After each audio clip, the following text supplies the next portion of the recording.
Hi, I'm Garvin. This telecast is on Cefodox. So what is Cefodox used for? It's used for bacterial infections of the lungs, so acute bronchitis, flare-ups of chronic bronchitis and pneumonia. It's also used for bacterial infections of the ears, nose or throat, so otitis media, sinusitis, pharyngitis and tonsillitis, and also used for bacterial infections of the urinary tract or kidneys. Also used for gonorrhea and bacterial infections of the skin or soft tissue, so abscesses, boils, cellulitis, folliculitis, infected wounds or ulcers. So how does it work? Cefodox tablets and paediatric oral suspension contain the active ingredient Cefpodoxime, which is a type of a medicine called an antibiotic. Cefpodoxime is a type of antibiotic called a cephalosporin. These antibiotics are related to penicillin. Cefpodoxime is used to treat infections with bacteria and works by interfering with the ability of bacteria to form cell walls. The cell walls of bacteria are vital for their survival. They keep unwanted substances from entering their cells and stop the contents of their cells from leaking out. Cefpodoxime impairs the bonds that hold the bacterial cell wall together. This allows holes to appear in the cell walls and kills the bacteria. Cefpodoxime is a broad-spectrum antibiotic that kills a wide variety of bacteria that cause a wide variety of commonly occurring infections. Cefpodoxime is given by mouth to treat infections of the upper and lower airways, skin and soft tissue. It may also be used to treat urinary tract infections.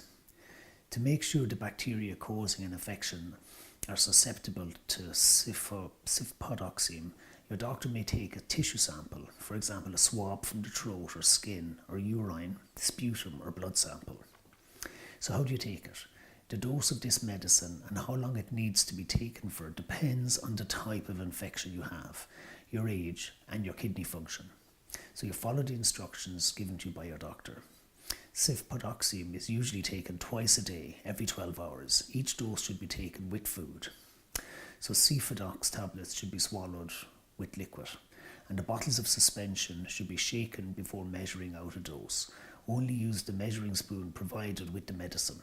You should not use a regular teaspoon or tablespoon to give you the medicine, as this will not give an accurate dose.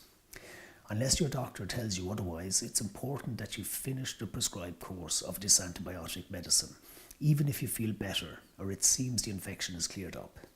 Stopping the course early increases the chances that the infection will come back and that the bacteria will grow resistant to the antibiotic. So it's used with caution in decreased kidney function and allergy to penicillin type antibiotics.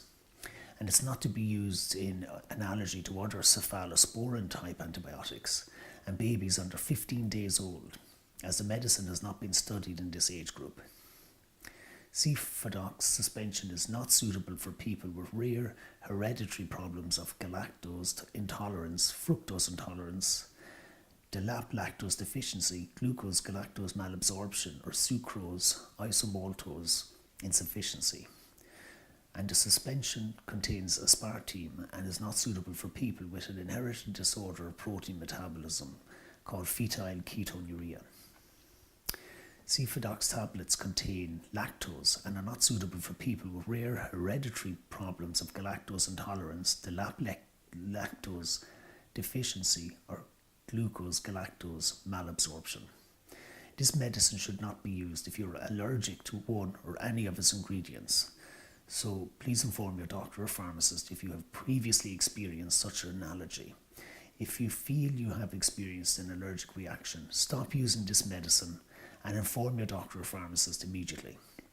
For pregnancy and breastfeeding, this medicine is not known to be harmful when used by pregnant women.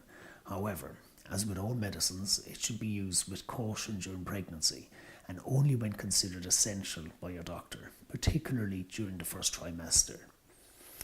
This medicine passes into breast milk. It is not known to be harmful if used during breastfeeding. However, it should be used with caution in breastfeeding mothers and only if the expected benefit to the mother is greater than any possible risk to the nursing infant.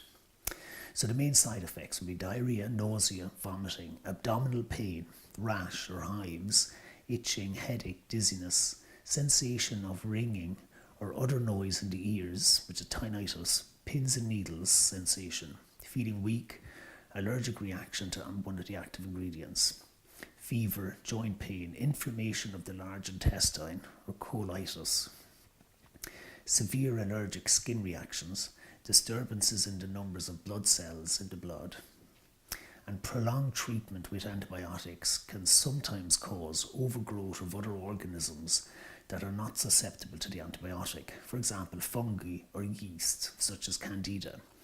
This may sometimes cause infections such as thrush. Tell your doctor if you think you have developed a new infection during or after taking this antibiotic.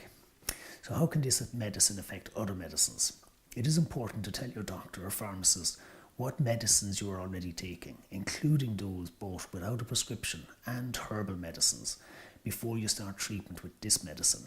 Similarly, check with your doctor or pharmacist before taking any new medicines while taking this one to make sure that the combination is safe.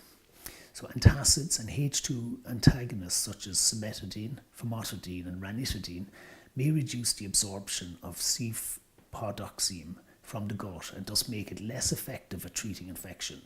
These medicines should not be taken within 2 to 3 hours after taking Cefpodoxime.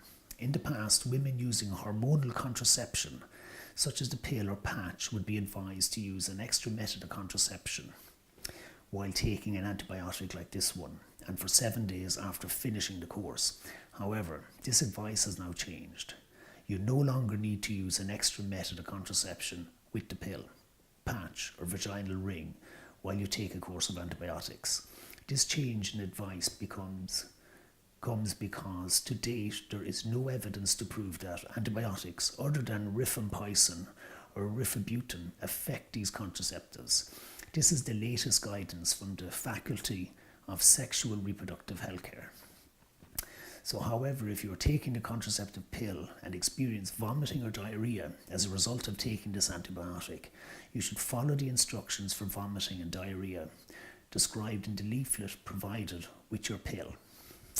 So broad-spectrum antibiotics such as Cefpodoxime may enhance the effect of anticoagulant medicines to prevent blood clots such as warfarin. If you're taking warfarin, your doctor may want you to have your blood clotting time or INR checked more frequently while taking this antibiotic. Oral typhoid vaccine should not be taken until at least 3 days after you have finished the course of this antibiotic, because the antibiotic could make this vaccine less effective. Probenecid may increase the blood level of Cefpodoxime. So if you have any questions, you can contact me through the live pharmacist on the website. You can email me or call into Lynch's Pharmacy in Cork. Thank you for watching and have a nice day.